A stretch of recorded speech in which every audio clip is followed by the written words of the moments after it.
Hello and welcome to another episode of The Advantage. I'm your host, Michael Fiddle. Today is Wednesday, January 10th, and on today's podcast, we are doing our normal full slate breakdown where I'm going to review basically the entire NBA board and go over my best bets. Then we're also going to segue over to the futures market and check in with some of the awards races that I think are worth getting some action on. We're at that time of the year where some narrative starts forming, some odds are worth shopping around for, and we can even have kind of a nerdy strategy talk about cornering a market, creating a futures portfolio, and doing these kind of things like using an arbitrage formula to determine the odds ratio of a stack of bets, to then determine the implied probability to understand if our portfolio approach to an awards bet is plus or minus expected value. Nerdy topic, nerdy show, or fun stuff? You be the judge, but I want to get started. I'm the type to get shit done. You the type to observe. March Madness on my speakers, but today's November 23rd. Got something loud in the blunt, yeah. I don't say what I want, yeah. Probably somewhere sunny and tan. Foreign women in the sun, yeah. That's all that I need. That's all that I need. That's all that I need. Got my brothers with me. Got my brothers with me, and my mama's healthy. That's all that I need. All right, before we get started with today's best bets board and going over all of my NBA positions, let me remind everybody of a few housekeeping topics. First, please rate, review, and subscribe on whatever podcast platform you are listening to. To definitely go sign up for my Substack, fiddlespicks.substack.com. That is the first place and the best place that you could find all of my content, all of my picks, all of my write-ups. If you want to tail along with the bets, and I've been crushing it the last few weeks, I have been crushing it this NBA season, go sign up for fiddlespicks.substack.com. And of course, if you want to watch this podcast as a YouTube video, you could do that on the Fantasy Basketball International YouTube channel, where you could also find the last podcast that I did on Monday called Check Ball, where Austin and I are starting a new Monday series where we're just going to go over a bunch of random NBA topics. Not random, they're going to be pertinent to that week, but this past week we ranked Halliburton, Morant, De'Aaron Fox, and Donovan Mitchell. Of course, Morant and Halliburton would end up getting hurt. We could actually reflect on those injuries with the odds, which maybe I'll do briefly later in the show.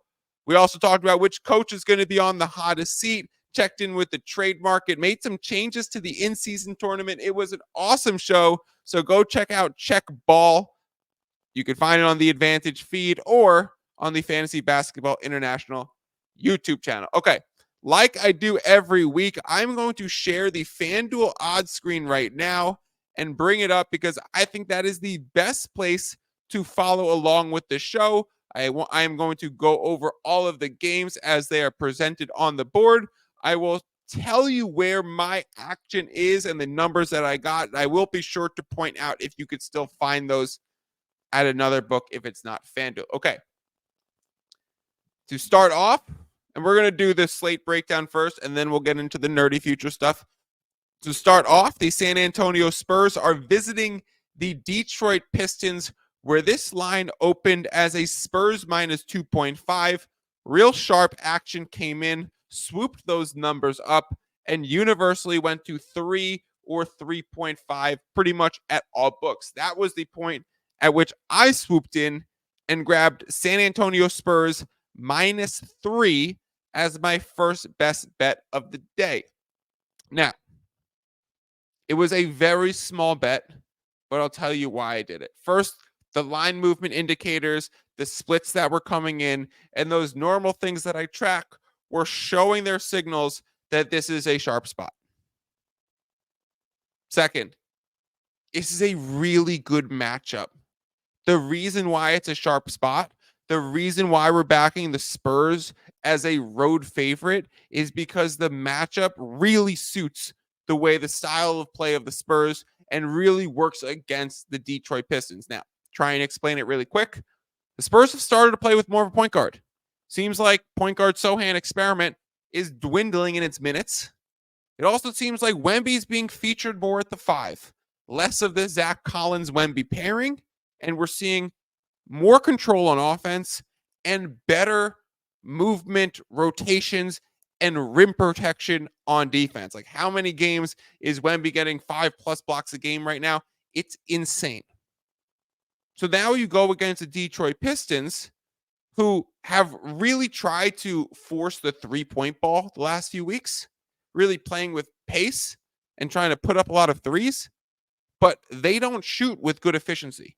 They're nearly dead last in the league in 3-point efficiency. So now they go against a team that's surging in its ability to protect the rim, and on offense, playing with a lot more control and efficiency. So I trust the coaching, the young talent, and the play style of the Spurs enough to back them as a road favorite. It is gross to be backing the San Antonio Spurs as a road favorite in 2024. This is not the old Spurs that I would have no qualms about doing that with. Those Spurs honestly existed before I started betting. So, Tony, Manu, Tim, I never had the privilege of playing tons of spreads with you guys. I'm sure you covered at extraordinary rates. I would love to see the statistics. What are they at? Like 15 years of 50+ straight wins. You guys get the point. Anyways, San Antonio Spurs, half a unit, small play, because I was playing a road favorite Spurs, and that's gross. But still willing to do it and grabbed it because of the sharp action and the matchup situation that is brewing for Team Popovich. Okay, Kings are going to the Hornets. We are seeing again the Sharps be stubborn. Now, this is very common in this industry, and I fall into the same thing. If my model's telling me something, I don't have a model, but if I had a model that I really trusted and it was telling me something, if I lean on the indicators that I trust so wholeheartedly that if they tell me a good story and I play into that story and then the result falls flat on its face, it's not my fault. I mean, I did what the market told me to do, and I play into these indicators and they work at these hit rates, and it's fine, and that's what it told me to do. So be it. I'm going to do it again. And that's what we're seeing shape up with the Kings Hornets. We had a position last week, or I didn't have a position, but there was a market for it where Hornets were at Kings, and the line closed at 16.5 as the Kings favorite. And then the Hornets won outright as a dog by it could have been even double digits. And now we come into this game. Kings opened as a 6-point favorite, being sharped out to the 6.5 or the 7. You could still find 6.5 a few places if you want it. And they're saying, no, we are going right back to the well, and we're going to take the Kings. So it might be matchup based, but it also could be, do we have some data that maybe the Hornets present a good matchup for the Kings? So I don't really know the intricacies of the way these two teams may match up against one another. I know that I don't want to play a road 7 versus a team that lost outright as a 16.5 point home favorite. I'm scarred from my Mavericks minus 320 money line without Ja and Jaren to play a 270 money line like it is here. So I'm not going to take that approach, even though it's a big spread number and a sharp side. So I'm going to stay away from this game. But I do think it's interesting that the Kings are taking sharp action right away again, despite the results last week. And I also think it's interesting that we're kind of learning what the value of the Kings arena is, because Light the Beam has become, and the Beam team and the Beam City has become one of the hardest places to play in, one of the craziest college-like atmospheres in the NBA. And you get the same two teams matching up within a week of each other.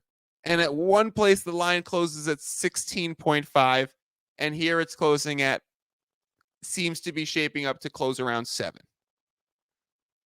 So is home court advantage for the Kings worth 9.5 points? Is it a reflection of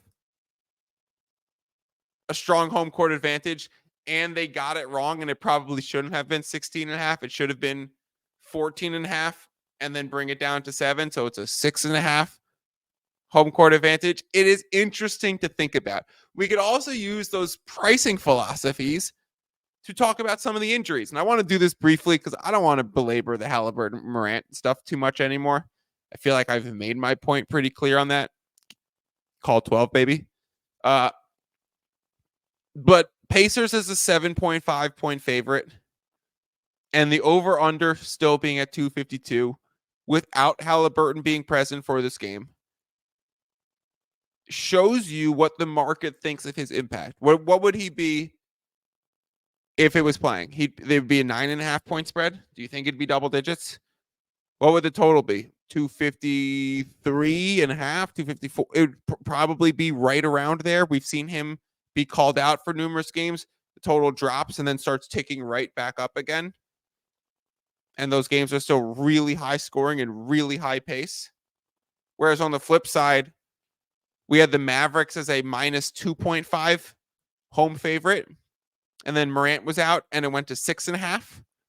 And then Jaren was out and it went to 8.5, 9. And again, scarred by the Mavericks, they freaking lost that game. Unbelievable. How flat the Mavericks came out besides Kyrie Tuesday night, tonight. I haven't gone to sleep yet. Unbelievable. The Mavs are getting a strongly worded email for me. Actually, the most frequent guest of the pod has a brother that works for the Dallas Mavericks. Maybe I'll call Gibbs' brother tomorrow and say, what the fuck happened? No, he doesn't work on the basketball side. Interesting way to contextualize home court advantage and some of these injuries with the way lines are priced, and you can compare them within recent games. Timberwolves at Celtics. Timberwolves are on the second leg of a back-to-back. They just played the Magic, and they just played them unbelievably well. Now, the Celtics are shaping up as the early sharp side. It's probably just because we happen to see that with second leg road back-to-backs, like early market trends one way. Sometimes it just comes right on back. Timberwolves played so well tonight that I don't want to fade them right now. They came out ferocious. Like, I watched that game. Y'all know I had 10 units on the Timberwolves and played it back with some magic. Wolves were up 30 at halftime. Nearly like midway or end of the third quarter was 77-47. Absolute trouncing. Shout out to the dominance of Rudy Gobert. Anyways, we don't know if Timberwolves are going to come out with that level of aggression. And if so, I don't want to fade them. I also don't want to fade the Celtics at home right now. They're going to lose eventually, I would imagine. Is it today? Tonight? I don't know. The Oklahoma City Thunder are in South Beach to take on the Miami Heat. I grabbed OKC as a 3.5 point favorite. It is now universally at 4.5 or the 5. I am still comfortable at playing it at 4.5. I would play it probably 3/4 of a unit at that number. If you could get it at this minus 108 that's right here on FanDuel, that would be great. The Heat continue to be very injured. And I am fine fading this depleted roster against good teams. Now, I know I did it against who'd they play? The Clippers recently and they won, or the Clippers didn't cover. I don't know. But I faded the depleted Heat recently and they lost, and the Heat covered. And I lost the bet. I don't care. Didn't we just talk about how stubborn we are in this industry? I know that when Jimmy's out and let me pull up the Miami Heat injury report. Caleb Martin, doubtful to play. Kyle Lowry, doubtful to play. Jimmy Butler out. And like Lowry's been really good this season. Lowry's on the trade block because of his contract. But don't sleep on the loss of that for the Heat and in a playoff series how trusted he is. Yeah, I still think you could play OKC minus 4.5 despite being it as a road favorite. Play it a little smaller if you're playing it at that number. Getting it right before the 5 is where we want it because we know 7, 5, 6, and 8 are the 4 most common outcomes. 4 is important too. It comes right in next. Would be 6th. So the 3.5 to the 4 is still relevant, but getting that 4.5 right below the 5, and this whole market is between 4.5 and 5 right now. So getting that threshold is still an important threshold. I played it for 1 unit, and I understand giving out the 3.5 is kind of stale right now. I apologize. When I tweeted out where the lines were at PointsBet when they had some soft lines before, because I wait to release my picks on Wednesday because I do the podcast. Because truth be told, I work pretty damn hard on the podcast. So I would hope people listen to the podcast. So if you're listening to this 16:20 in right now, I appreciate you. Thank you. But I did tweet out some lines that I thought were going to move. And at that time, Caesars, DraftKings, and I think it was BetMGM. There were 3 books that all had the 3.5 still on OKC. So I thought I'd be able to wait and still give it out. Now that I've reapproached the book and the lines, it was universally 4.5 or 5. So I one of my biggest pet peeves in this industry is giving out stale numbers. So I'll say I'm comfortable still playing it at the 4.5 because that's my threshold for favorites that I really like, but I would do it for less than a unit. Cool? Sound good? Works for you, works for me. Let's talk about the Sixers versus the Hawks and why you can't really ever trust information in this market with the current state of the Philadelphia 76ers. They're a little bit like the Lakers in the sense right now that the Lakers put LeBron as questionable and AD as probable for every injury report. I've heard people call him Le Questionable, to which I respond, a probable is probably going to play as well. And Le Questionable is probably more probable than anything else because AD and LeBron have really played damn near every game. Shout out to them. But anyways,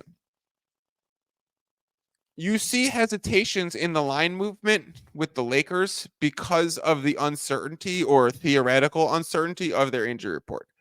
Recently, with the Philadelphia 76ers, probably since Christmas, with Embiid's status being uncertain nearly every game, out for a few, back in, out for a few again, knee swelling coming up. Is it road game? Is it related to traveling? Do they want to just stay home? How concerned is he about the pace of games that he's missing versus his lead in the MVP race? And Jokic actually taking over the lead because he's missing games. We have that new 65 game rule.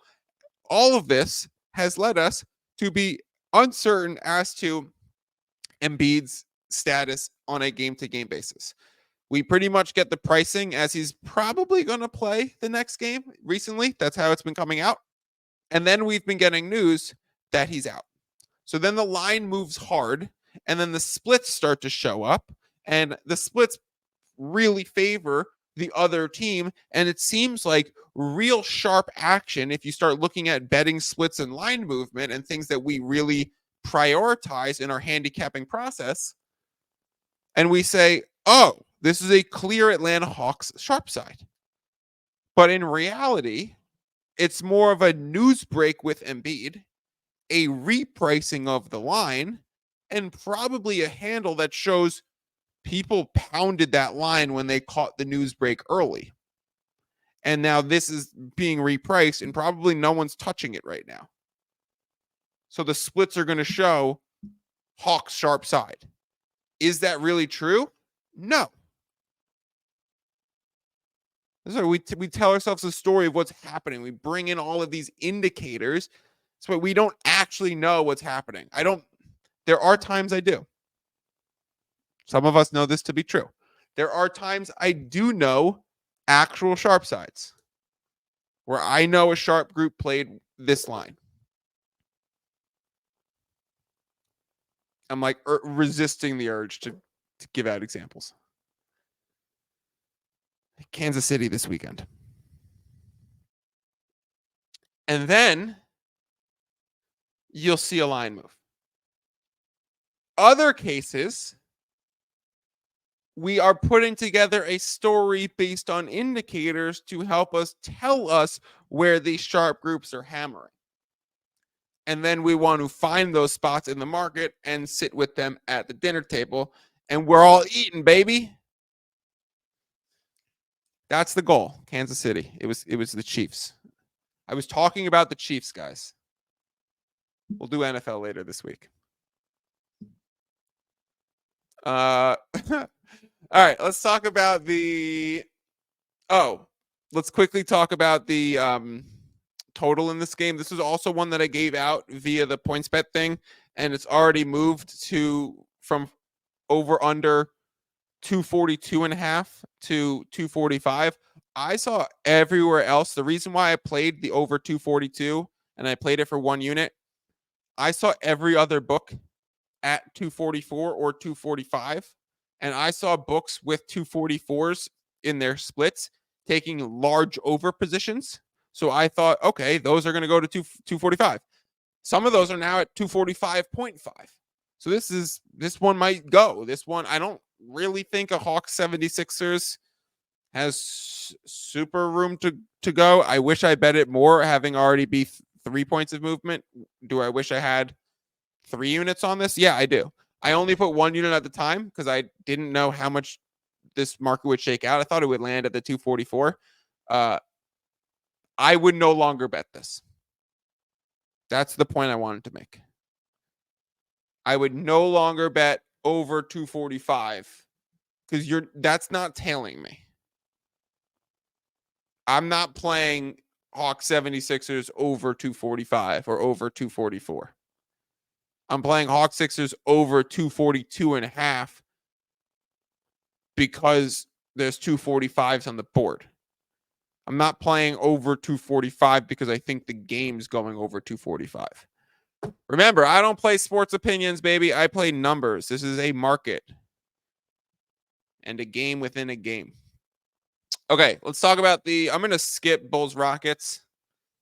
Less people are watching that game than the Spurs Pistons. Let's talk about the Pelicans versus Warriors.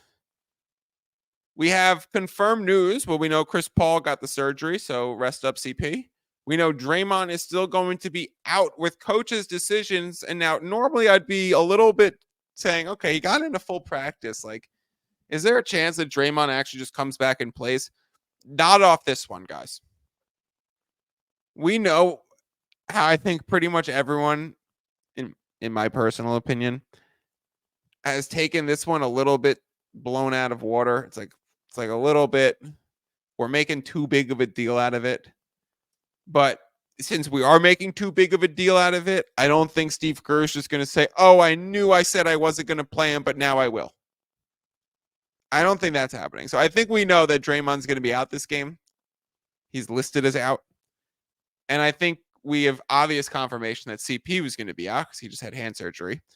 So those two players have been vitally important to Golden State's success, defensively and rotationally.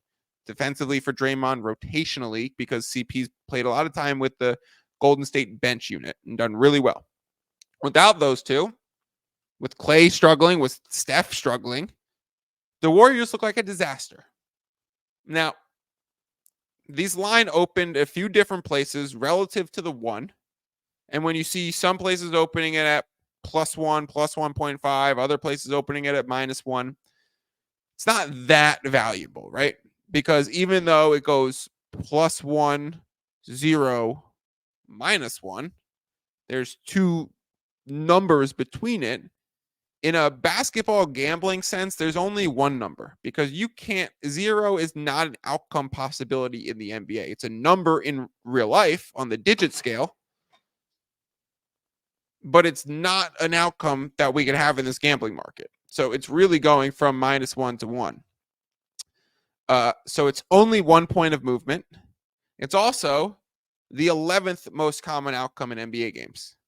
It happens just north of 4% of the time. Now, a little bit more than 4% of the time because it's a game priced at 1, right? So this game, Pelicans Warriors, priced between the ones, has more of a chance of landing between the ones than Raptors Clippers, priced at 10.5.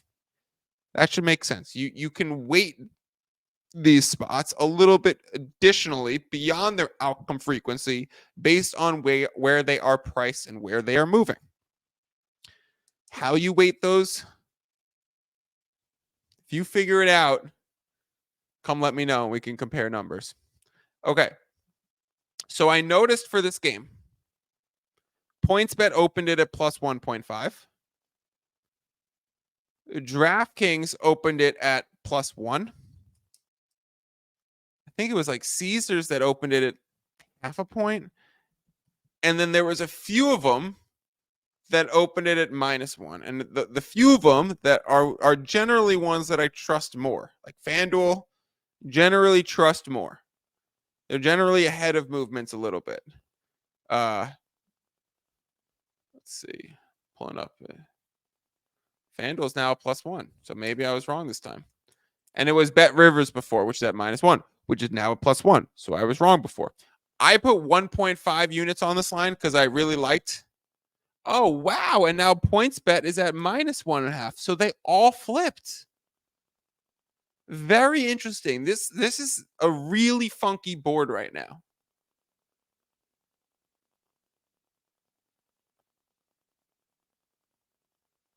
Oh, never mind.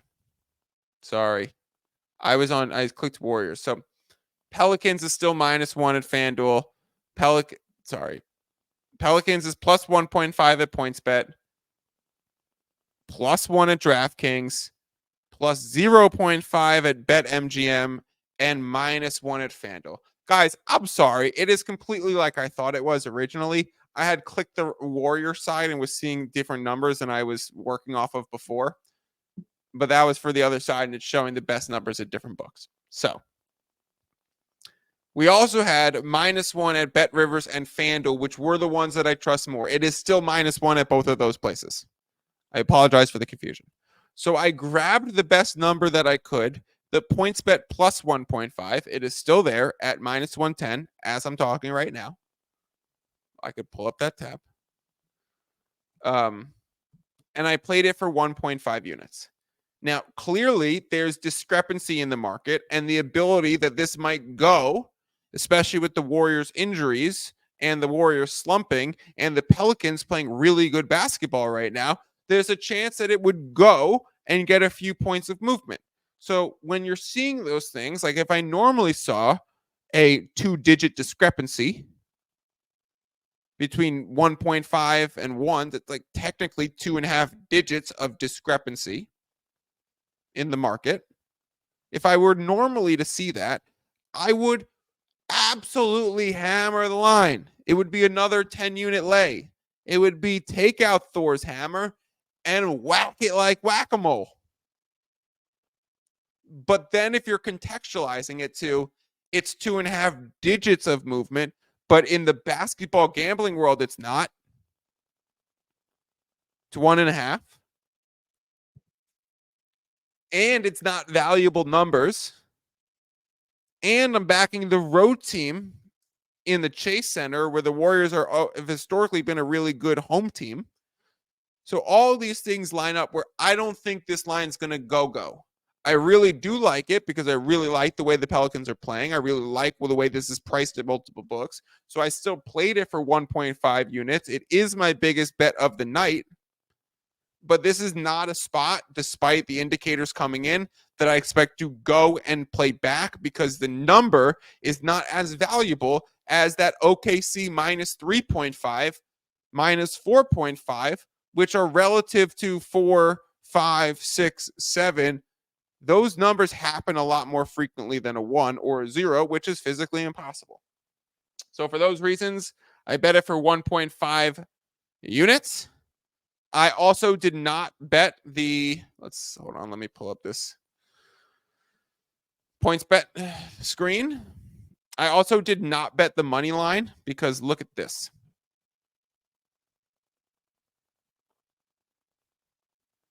Share this tab. Okay, I'm sharing the Pelicans Warriors on points bet tab right now on the Fantasy Basketball International YouTube part of the show. And you could see the money line is minus 105, whereas the plus 1.5 on the spread is minus 110. So not even the money line presented value. Like, obviously, I'm going to take the plus 1.5 and pay 5 extra cents to get that outcome. But the 1.5 isn't very valuable. The money line had no value. The situational spot didn't scream a lot of playback value. So for all those reasons, I really like the spot, but I kept it at a 1.5 unit bet. I think that is it. Let's go back to FanDuel. Okay, let's quickly talk about a few of the other games. Jazz Nuggets. Jazz are just playing fantastic ball right now. So I think the Nuggets would be the side that anyone wants in this game. Utah is a tough place to travel into, but Denver plays in the altitude already. So an altitude team traveling to altitude might be a net neutral effect. Jazz are playing good ball, so I don't know if you want to fade the Jazz right now. I also definitely don't know if you want to fade Denver. They're playing great. I have no bets there. Toronto Raptors at the Clippers. There's 9.5s on the board if you want the Clippers. There's 10.5s on the board if you want the Raptors. So find the best number. I want neither. Raptors are playing great. Clippers are playing amazing. Raptors are on the second leg of a back-to-back after just taking on the Lakers tonight, and they had a crazy ending where they got absolutely no foul calls in the fourth, and they lost by 1.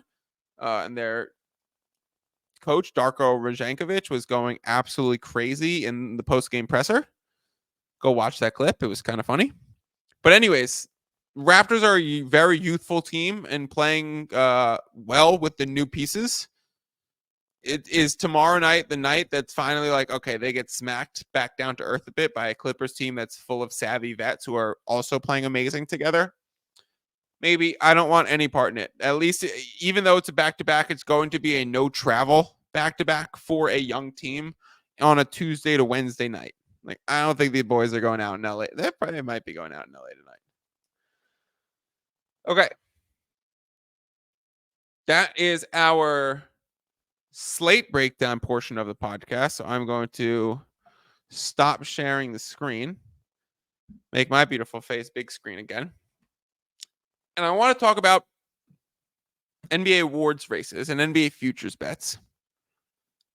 And I want to talk about how this is generally a good time of the year to start consider re-entering NBA futures markets and awards bets, because we're at the point where less football attention, more basketball attention, almost reaching the point of All-Star break, and we're getting narratives start to really form. So it's less so driven towards an MVP race, which people always want to talk about. But if you start to look to like defensive player of the year or clutch player of the year or sixth man of the year, some of these smaller kind of satellite awards, this becomes the time of the year where we want to lock into a few guys in almost a media and story sense, and then start revisiting those stories over the next few months and then give it to said winner. Whereas MVP, we're constantly churning and talking about so many different options and putting it under the spotlight and looking at all the splits, the stats, and maybe there's a late surge and so many things can change. Like, we might get to a point where we might already be at the point where the clutch player of the year is either SGA or Dame. Because in the odds right now, it's SGA, Dame, and then LeBron is a distant third. And Steph is with LeBron a distant third, fourth, depending on the book. And the Lakers and the Warriors right now don't look like they deserve any clutch awards. So you can pair both Dame and SGA, play both of them. They're both plus 300 at certain places. And you can lock in a really nice return regardless of winner and set yourself up to just, okay, let's play both of them. To me, it's like I kind of only want to play SGA right now. And I'll wait on the Dame thing because the Bucks are struggling. So maybe you get a better Dame number, or maybe SGA just takes and runs with this because it seems like MVP is going to go to Jokic or a Embiid yet again, and they deserve it. And so if SGA is not going to get in the MVP conversation, it's almost like the de facto, we have to give him an award. We have to give Christian McCaffrey an award so he gets offensive player of the year, even though no one knows what that means.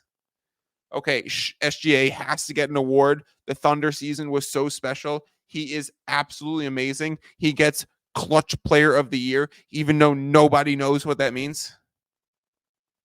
And yes, we have stats to determine what clutch is as defined in the NBA, like a 5-point game within 5 points in 5 minutes or less in the game. We have no idea what clutch player of the year means. I remember seeing that award come up. We're gonna have the clutch player of the year. Are you kidding me?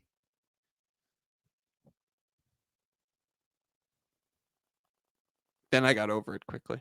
And now I'm betting it with SGA. So I do think SGA is worth getting plus 300 down on. You can get that at Bet Rivers or DraftKings. I do think now is a good time to jump into these awards races. If you think Gobert is running away with Defensive Player of the Year, find the best thing. I think you get it minus 150 somewhere. It's steep to pay, but if he stays healthy, it's his. If SGA keeps this up and he stays healthy, it's his for clutch. Now let's get a little nerdy and talk about Sixth Man of the Year.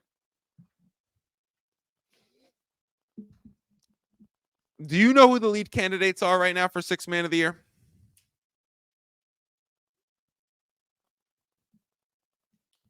They are, I'll give you the top 4. Tim Hardaway Jr., number 1.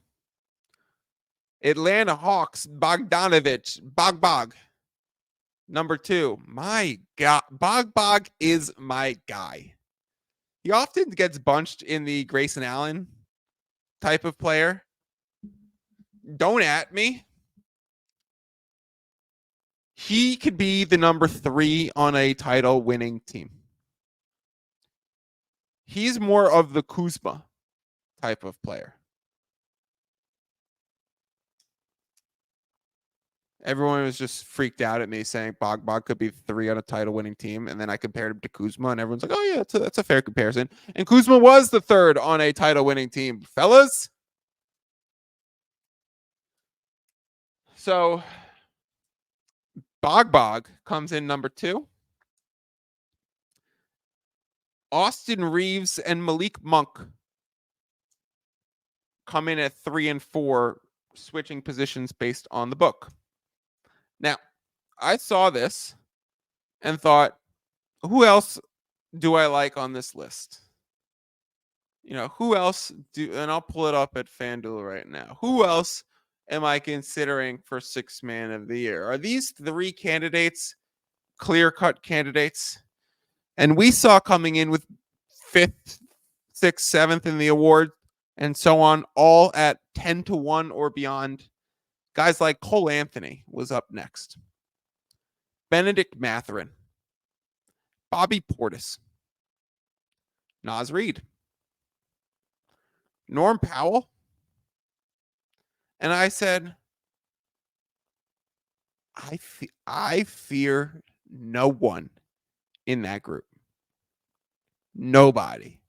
In fact, so much so, this shapes up as that award that we might start developing a little story between THJ and Bog and Monk and Reeves and having a 4-man race the rest of the year. They all totally fit the award. Scoring guard off the bench. medium winning team. The winning team doesn't generally matter too much, but you hope that they're like a kind of a playoff team and there's some big moment games for them too. Now, Tim Hardaway completely fits that. Bog has the best statistical profile for a 6-man of the year candidate, but the Hawks are struggling a bit. And there's trade rumors surrounding both DeJounte Murray in front of him, which if he goes, depending on the return, does Bog become a starter? Is Bog in the package? Does Bog get traded and become a starter somewhere else?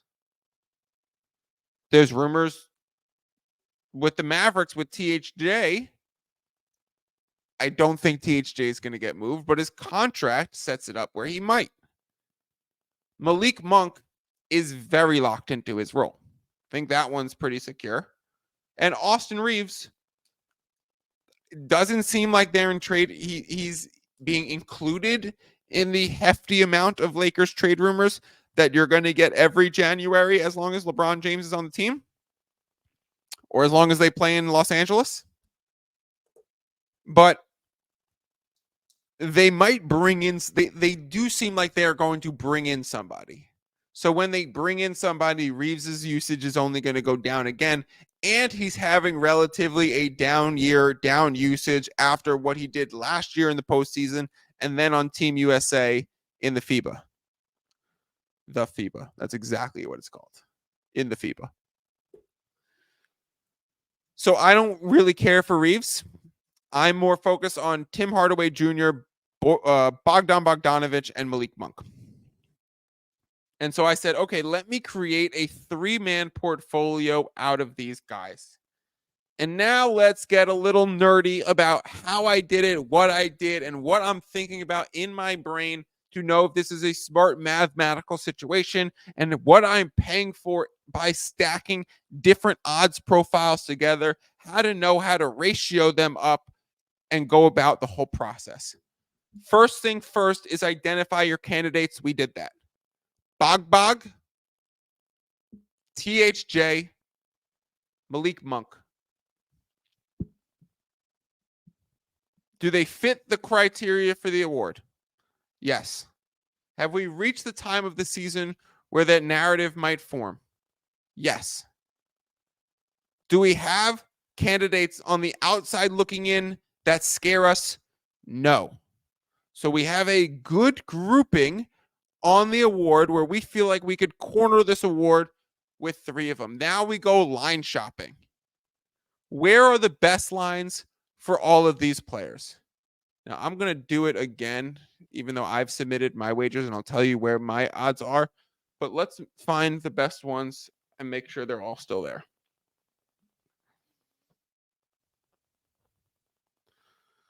Okay.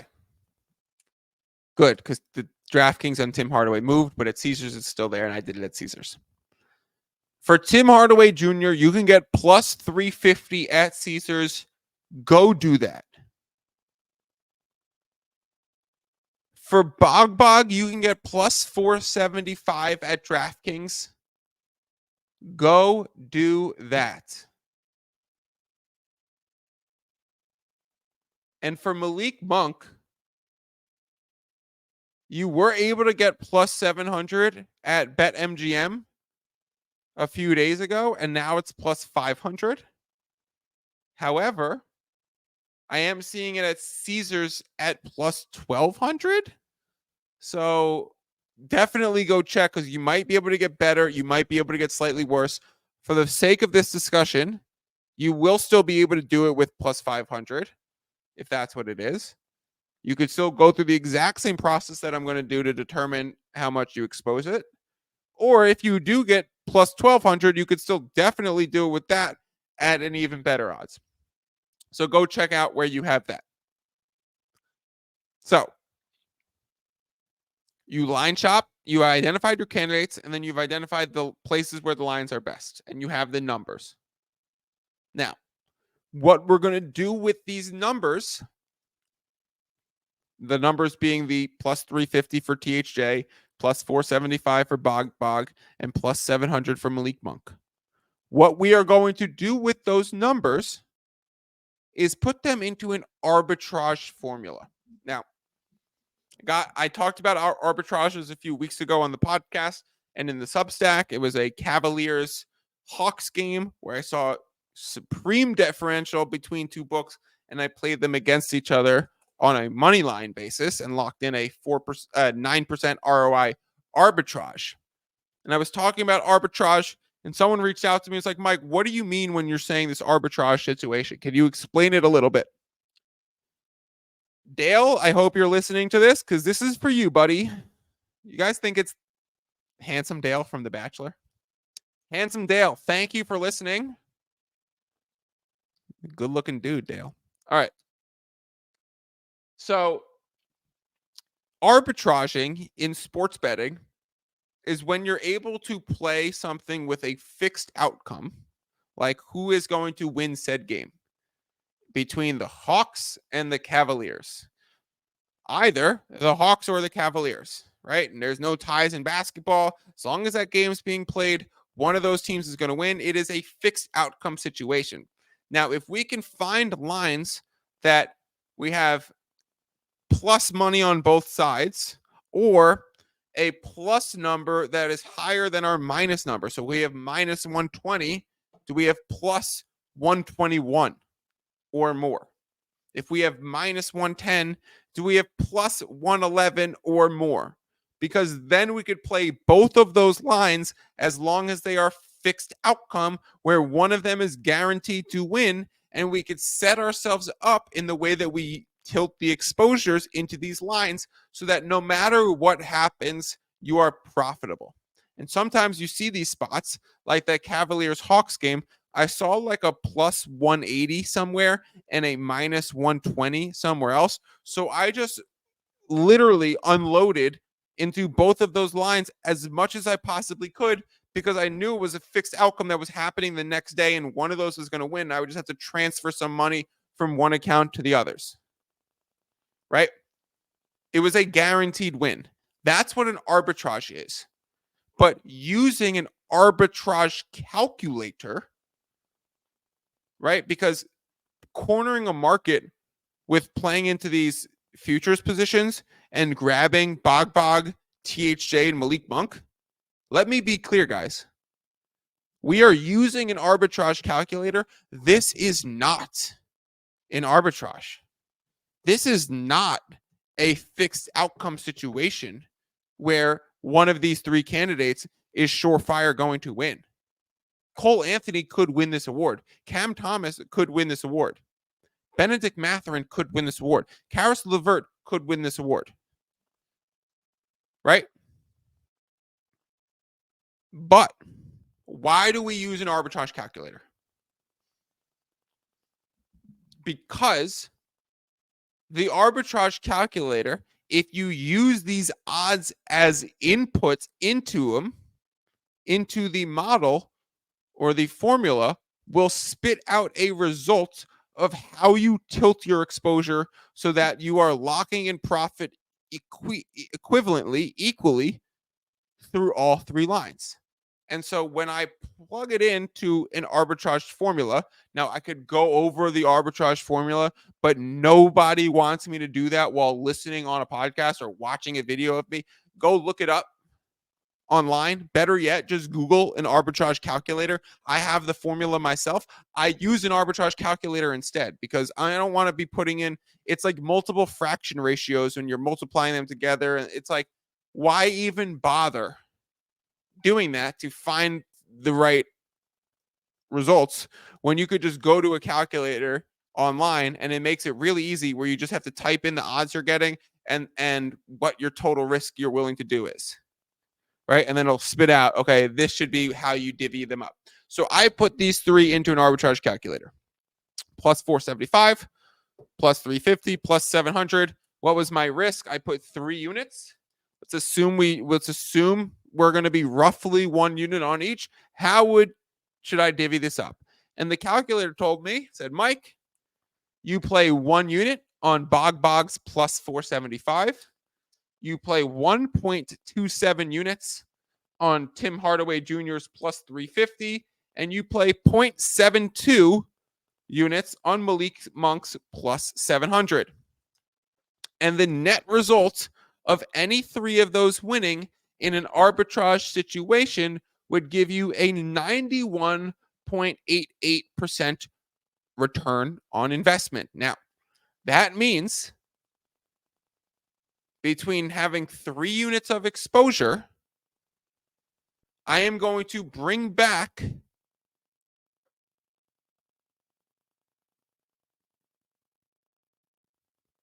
this is very I really don't want to make it overly complicated for a podcast. If you have a 91% return on investment and 3 units of exposure, you are going to have 91% for each risk position, regardless. So it is going to be cumulative amongst the 3 of them. So you're going to have roughly a 2.75 unit return, right? So you will have risked your 3. You will return your 3 plus 2.75. That will be a 91.8% return on investment.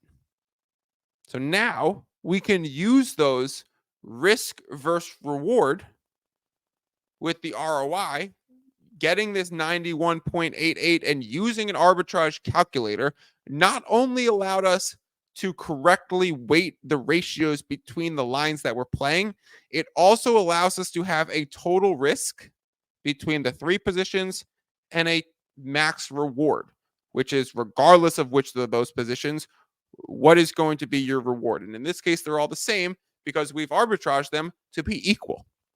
So we have our reward and our risk. And then we could use the risk reward ratio to determine implied odds. If you have a 91.88% return on your bet, you have a 1 over 91.88 as a fraction, and you set that equivalent to 1 over X. And your X becomes your odds that you are paying. And in this case, you would be paying minus 109. And then you use that 109, guys, we're getting really nerdy. You use that 109 in an implied probability formula, which is 109 over 109 would be the X. So it's X over X plus 100. So it's 109 over 209.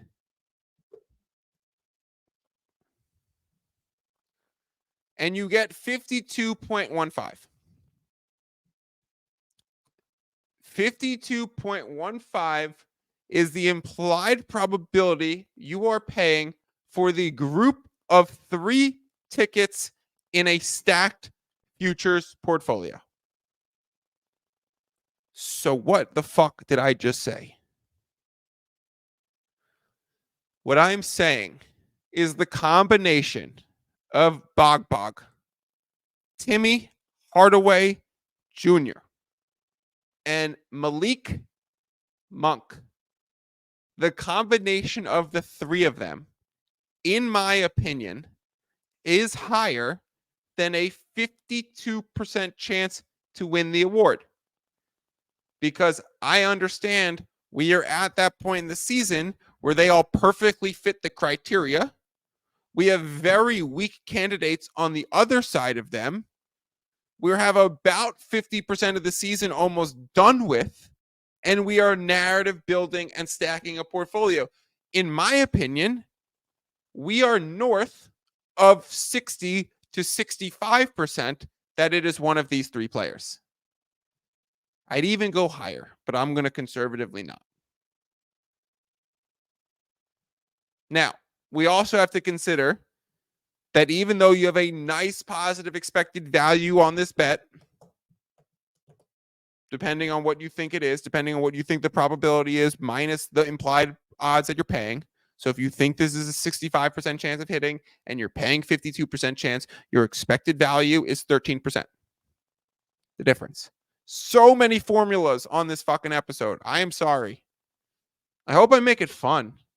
It's fun for me. I don't know why. Okay. because even though you might determine that you have a positive 13% expected value wager, and that is staggeringly high for a bet position, you still need to consider that it's January and that this is not paying out until what, June? When do they announce the awards? Late June? After the finals, right? Or they started doing it during the playoffs last season, and Embiid was like found out he was the MVP while they were like in Boston at the shoot around at a team. They were doing a walkthrough in a team hotel. That was weird. They stopped doing the NBA ceremony after the title. Regardless, I don't know the payout date on these, but it should be about 6 months from now. So even though you have a 13% ROI, and normally if you had a not 13% ROI, not 13% positive expected value wager, you could still have a negative ROI here, because if the expected value doesn't pan out. This is a results-oriented business, even though it's a numbers game. Still need to actually have these outcomes happen. You don't want to go slamming these lines with tons of exposure and locking up too much of your money into pending wagers, even if a futures portfolio does look like it will give you a nice return. Now, I only go into futures markets when I think I'm going to get nice return. So I'm pretty selective in my bets, and you should see my NBA futures market right now. My portfolio is hotter than fish grease. So you hope that your returns are higher in the futures market in terms of return per wager than in straight bets, because in straight bets you can roll over your bankroll so much quicker. Whereas if you're playing futures, that money's going to be tied up and pending, and then you're going to get a payout much later. So if you are going to get a winning payout, great.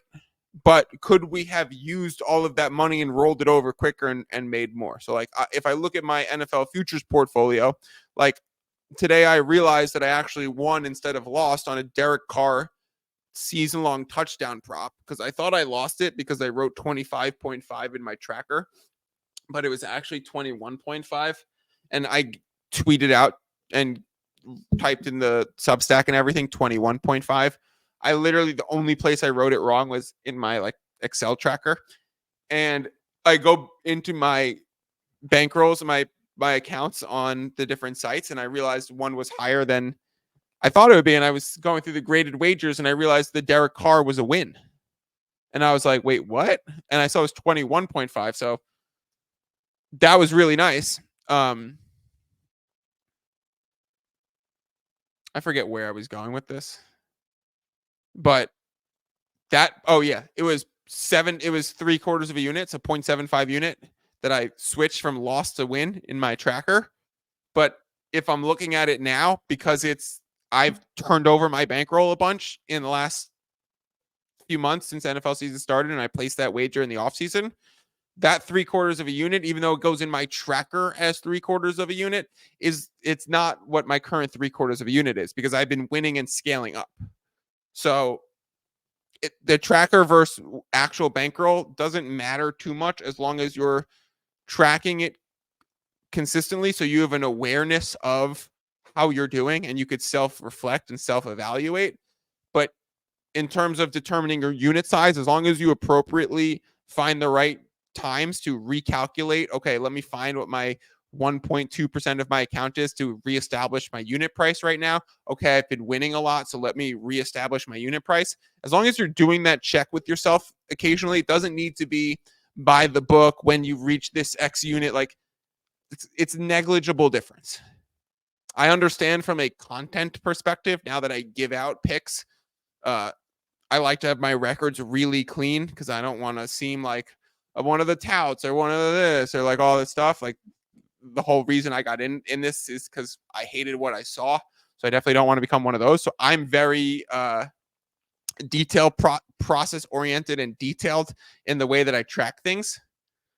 But if I wasn't doing so much outward content, it would be negligible differences. But the bigger point is that if you're going into a futures market, you really want to want a higher return per wager because you're tying up your money for a longer period of time and you're not turning over that bankroll faster. Okay, that is going to do it for today. We reviewed the entire Wednesday NBA slate. We talked about getting money down on SGA plus 300 for clutch player of the year. I would also consider Gobert. We could talk about that one next week. We'll check in back on the odds then. I didn't do anything myself on that one. And we talked about sixth man of the year, stacking a portfolio using an arbitrage calculator to spit out the results of weighted odds, using risk versus reward to calculate an odds ratio, using an odds ratio to calculate an implied probability, and then using that implied probability to help determine the expected value of our wager and if it's positive or negative and how we feel about it, and then using that to know how much we should bet into that market. Really nerdy stuff, but hopefully fun. I had fun. Appreciate everyone for tuning in. Make sure you check out all of the other shows. Maybe I'm going to do some NFL stuff this week. I promise. Thank you as always. Peace out. I'm the type. You just listened to another episode from the Fantasy Basketball International Podcast Network. Thanks for joining us. And for more information about joining our community, please check out our website at fbibasketball.com.